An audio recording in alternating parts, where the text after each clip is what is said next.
Zee 24 तास एक पाऊल पुढे।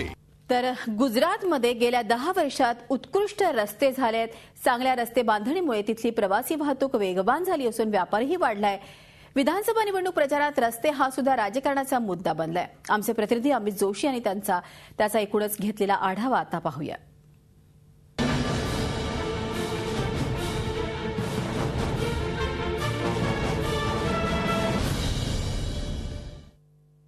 मी आता बडोदा गोधरा या राज्य महामार्गावर उभा आहे आणि आपण या ठिकाणी बघू शकताय की 4 पदरी किंवा 4 लेनचा हा एक उत्कृष्ट रस्ता या ठिकाणी आपल्याला दिसत आहे।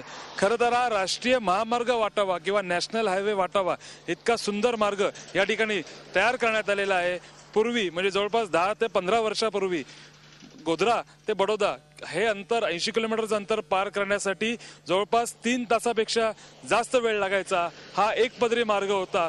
मात्र 2002 नंतर विशेषतः नरेंद्र मोदींनी सत्ता हातात घेताना जे रस्ते बांधणीचा जो धडाक्यात कार्यक्रम गुजरातमध्ये राबवला त्यामध्ये बडोदा ते गोधरा हा रस्ता 4 पदरी करण्यात आलेला आहे। त्याच्यामुळे आता हे अंतर हे 80 किलोमीटरचं अंतर फक्त 1.5 ते 2 तासात पार करता येतं। फक्त बडोदा ते गोधरा नव्हे तर गुजरात राज्यातील गुजरातमधील जे जिल्हे आहेत त्या जिल्ह्यातील प्रमुख गावं असून दे प्रमुख शहरं असून दे त्यातील सर्व 90% जास्त राज्य रस्ते हे अशा प्रकारच्या 4 पदरी रस्त्याने जोडण्यात आलेले आहेत। आणि या ठिकाणी जे टोल उभे आहेत तिथे पैसे देताना सुद्धा या रस्त्यावरनं लवकरात लवकर प्रवास करण्याचं समाधान मिळतं।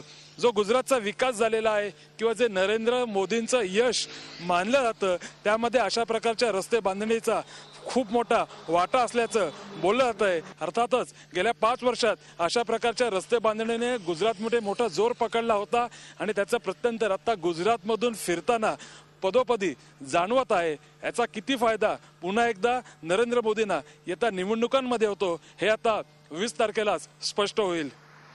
झी 24 ताससाठी व्हिडिओ जर्नलिस्ट संदेश भायकरसह अमित जोशी गोधरा। झी 24 तास एक पाऊल पुढे।